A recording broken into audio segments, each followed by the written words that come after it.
오늘은 사람의 지혜를 버리고 하나님의 지혜로 살라라는 제목으로 말씀을 나누겠습니다. 정말 이 시대에 우리는 이 시련과 절망과 고통이 없는 사람이 없습니다. 그럼 우리 얼마든지 오늘도 예배 가운데, 말씀 가운데 정말 주신 하나님의 지혜로 여러분 넉넉히 오늘 승리하는 귀한 시간이 됐으면 좋겠습니다. 그래서 오늘 이 말씀에 보면 하나님의 말씀 가운데 성경에 지혜의 종류가 있는데, 우리 한번 야고보서 3장 13절을 먼저 오늘 본문 말씀을 큰 소리로 읽겠습니다. 시작. 너희 중에 총명이 있는 자가 누구뇨? 선행으로 말미암아 온유함으로 그 행함을 보일지니라. 그래서 너희 중에 지혜와 총명이 있는 자가 누구냐? 왜 하나님의 그 지혜로 살아야지. 왜 사람의 지혜로 사느냐? 그는 선행으로 말미암아 지혜의 온유함으로 그 행함을 보일지니라. 하나님 야고보를 통해서 우리에게 행함이 있는 믿음에 대해서 말씀하고 있습니다. 그래서 우리 인간이 시련이 찾아올 때, 여러분 그 당시 이 유대인 그리스도인들은 초대교회 때, 여러분 유대인들은 얼마나 지혜가 많이 있습니까? 사람의 지혜로 어떤 시련이 찾아올 때 사람의 지혜로 하니까 열매가 이렇게 잘 좋지 않은 거예요. 하나님은 우리 인생에 어떤 시련이 다가올 때 하나님이신 지혜로 얼마든지 그 시련을 넉넉히 이길 수 있는 줄로 믿으시기 바라겠어요. 그 시련이 오면 감사하고 기뻐하라.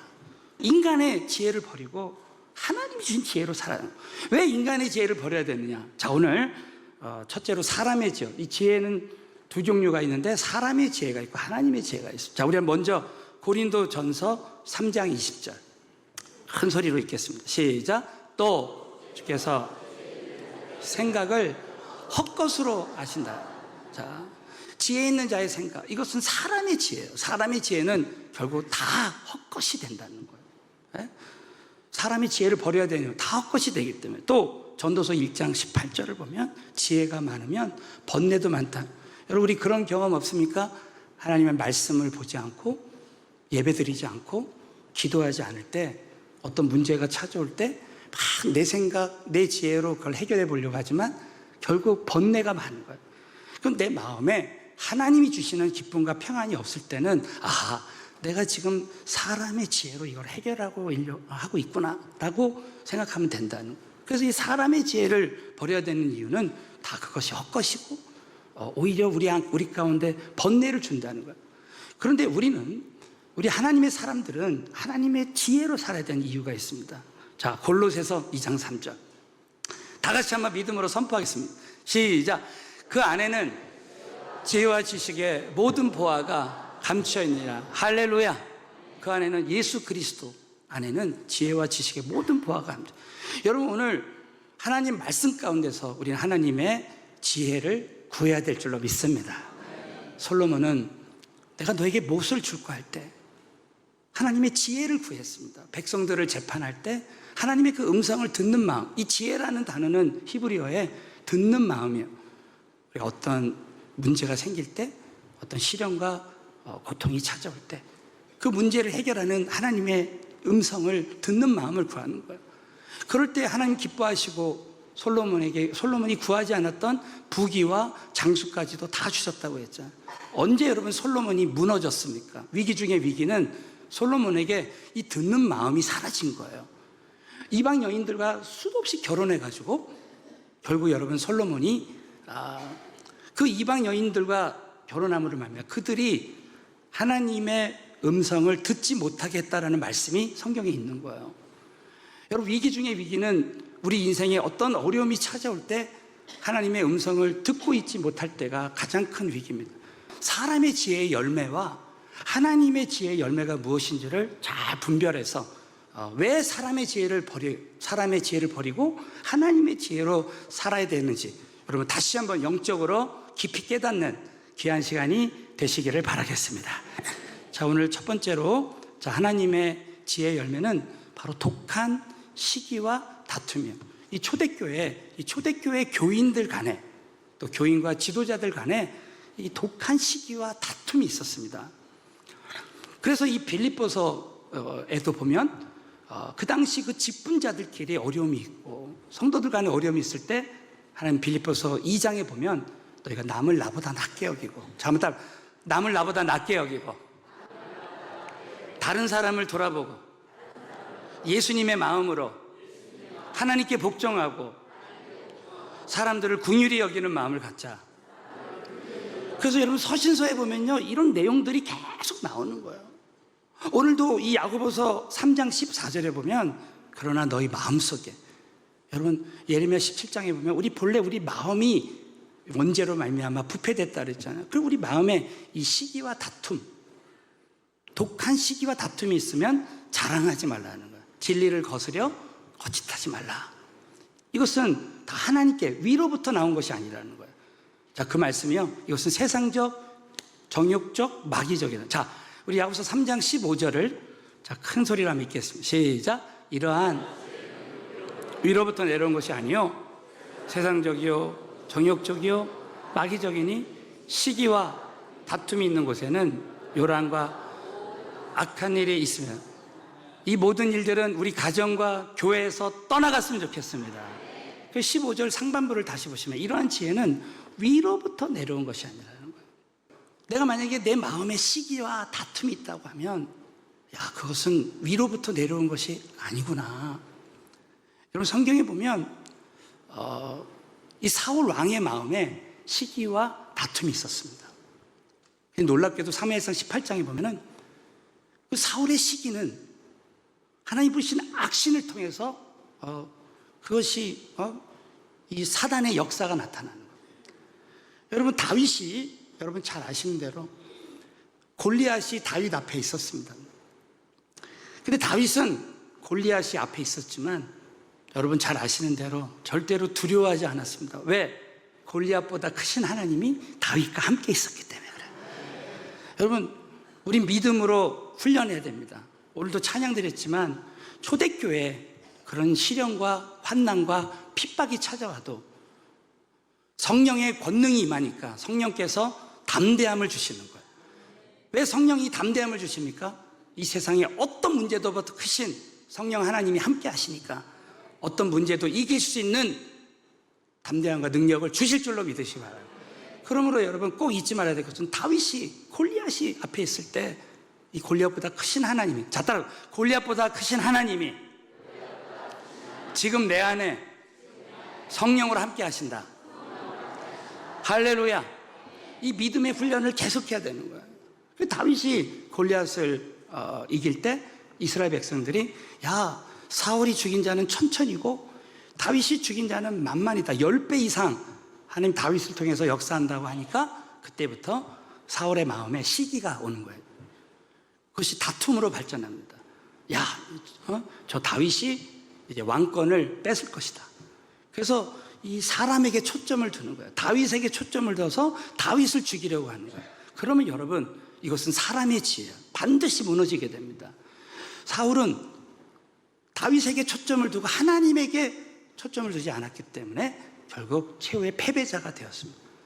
그리고 여러분 아시는 대로 다윗은 아무리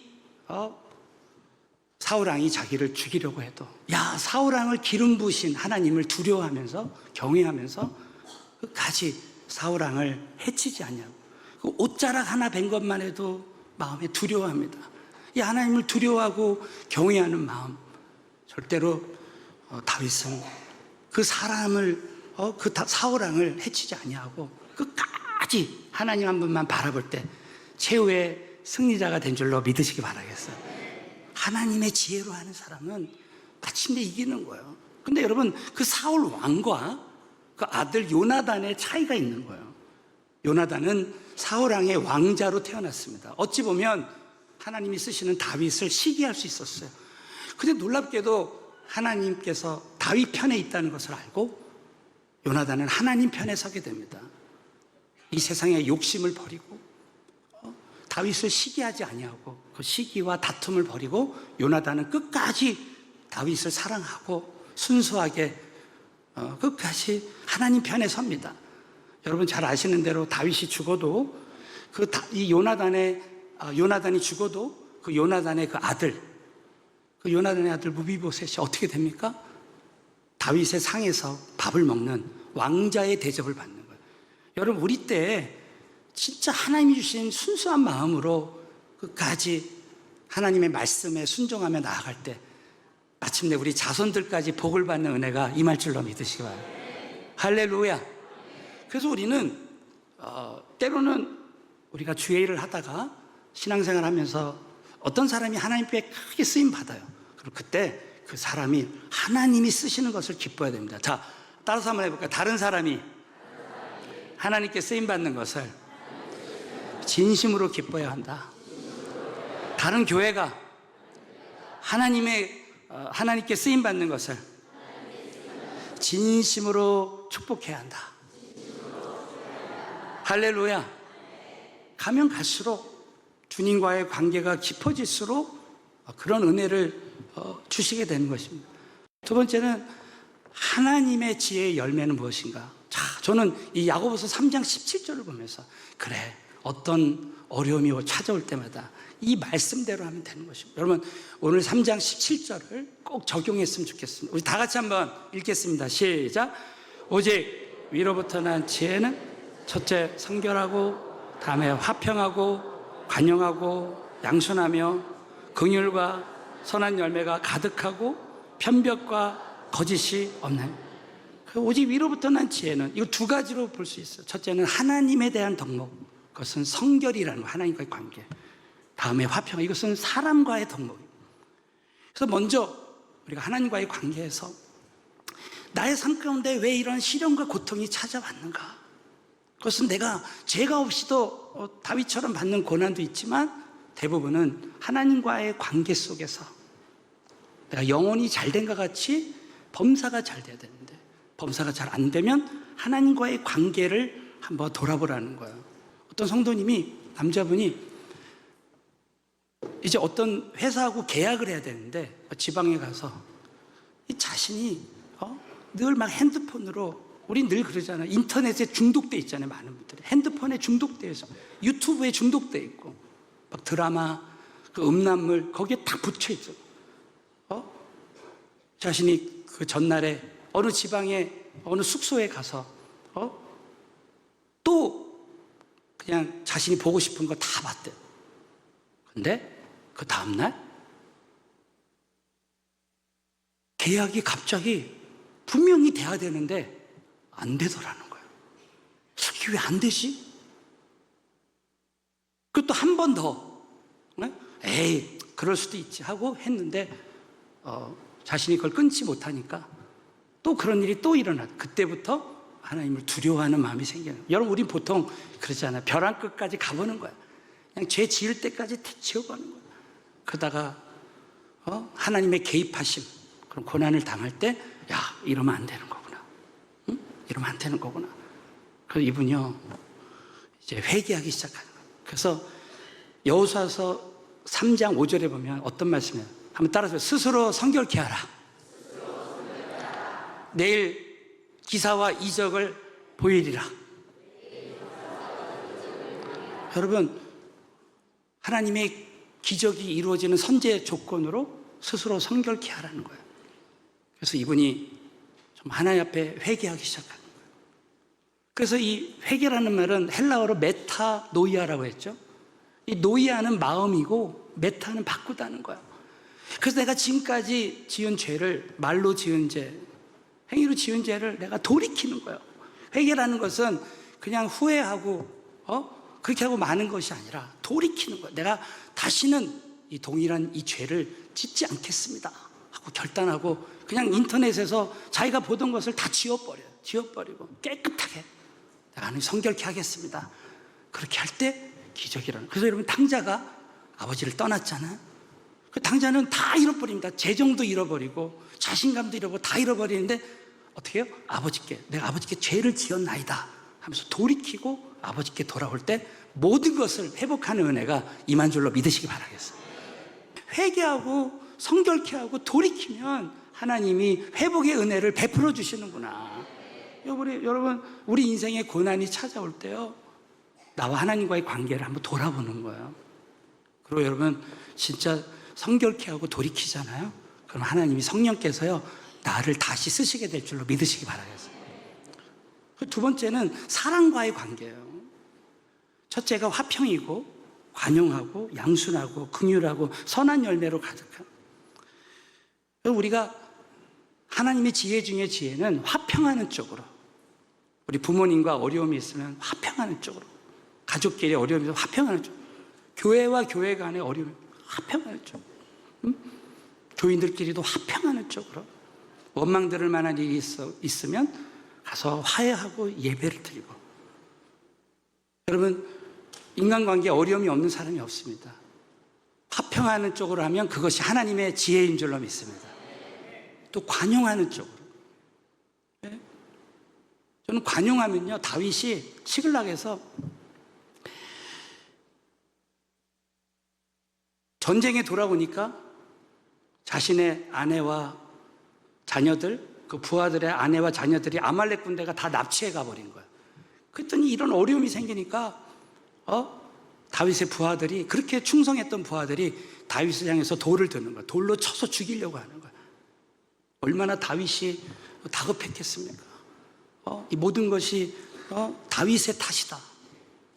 그러나 다윗은 거기에 반응하지 않았습니다. 많은 성경학자들이 골리앗을 이긴 다윗이 얼마든지 그 부하들을 죽일 수도 있었어요. 그러나 다윗은 관용했다는 거예요. 하나님께 기도하고 하나님 음성을 듣고 오히려 그 아말렉을 쳐서, 하나님 음성 듣고 아말렉을 쳐서 이 이스라엘 공동체가 오히려 하나가 되게, 오히려 그 부하들에게 전리품을 나눠주는, 하나가 되게 하는 역사. 여러분, 관용하는 사람은요, 결국 하나님의 은혜를 받게 될 줄로 믿으시기 바랍니다. 관용하는 쪽으로, 관용하는 쪽으로. 어떻게 하면 우리 자녀들을 관용하는 쪽, 자녀들이 속을 새기고. 여러분, 가정교회 그룹에서 어떤 어려움이 찾아와도 가능하면 회사에서도 관용하는 쪽으로.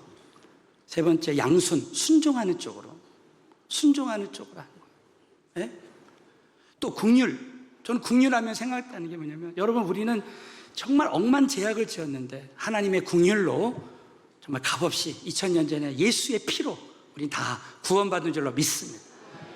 오늘 찬양 드리는데 성령이 임하소서, 예수의 그 피로 할 때 그 피의 능력이 막 느껴지는 거예요.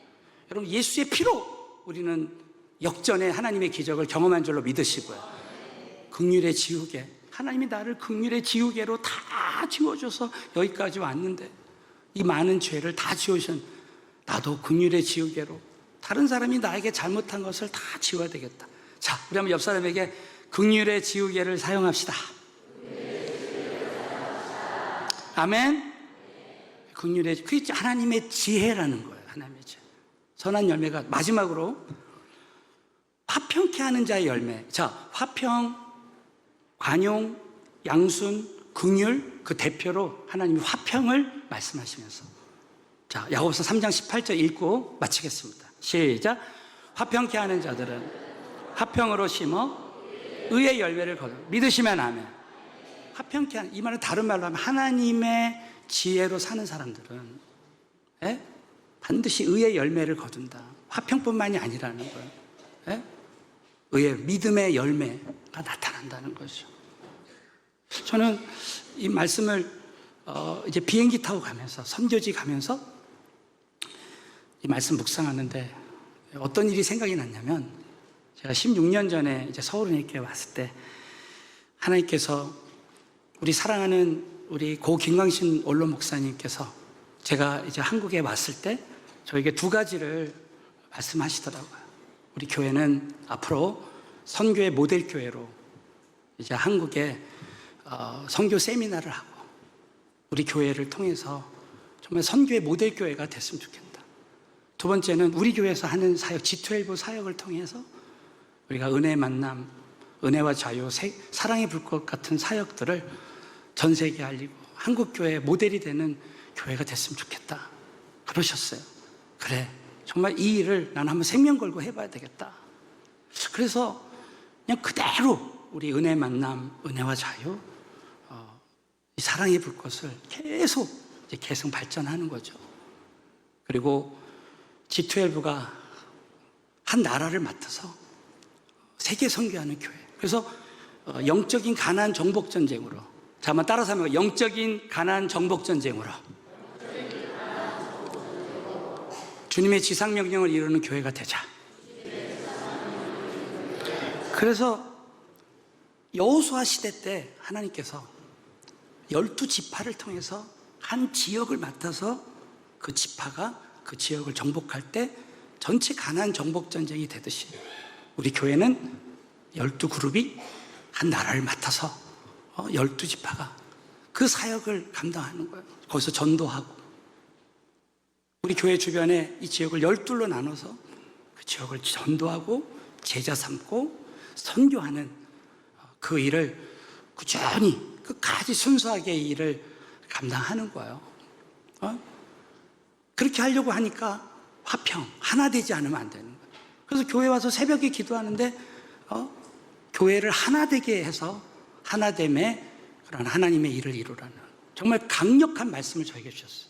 그래서 요한복음에 보면은 예수님의 이 삼위일체 하나님이 하나 된 것처럼 12제자가 하나 되게 해달라는 대제사적인 중보 기도를 하시잖아요. 그래서 제가 우리 12지파, 우리 12그룹 리더들에게 이 말씀을 나누고 앞으로 우리가 하나 돼서 정말 이 하나님의 이 귀한 사역을 함께 감당했으면 좋겠습니다. 그래서 우리가 하나 되는데 모든 것을 총력을 쏟았어요. 하나 되는. 그래서 은혜 마음단도 한번 하나 돼서 해보고, 사랑의 불꽃 하나 돼서 해보고 같이 해보는 거예요. 근데 여러분, 하나 되면 기적이 일어날 줄로 믿습니다.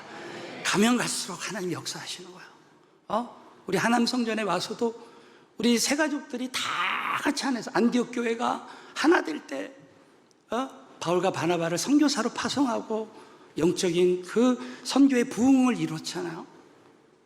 그래서 지나고 보니까 결국 보십시오. 12지파 중에 10지파는 광야에서 모세랑 하나 되지 않을 때, 하나님과 하나 되지 않을 때 10지파는 광야에서 죽었습니다. 그러나 여호수아 갈렙만, 이 갈렙은 여호수아보다 나이가 많았지만 하나님이 여호수아를 세워서 그 하나님의 일을 이루어 나갈 때 끝까지 순종하고 결국 12지파를 통해서 하나님의 놀라운 일을 이루는 것처럼 우리 서울은혜교회는 서로 화평케 하나 될 때 하나님의 놀라운 일을 이루시게 될 줄로 믿으시기 바라겠어요.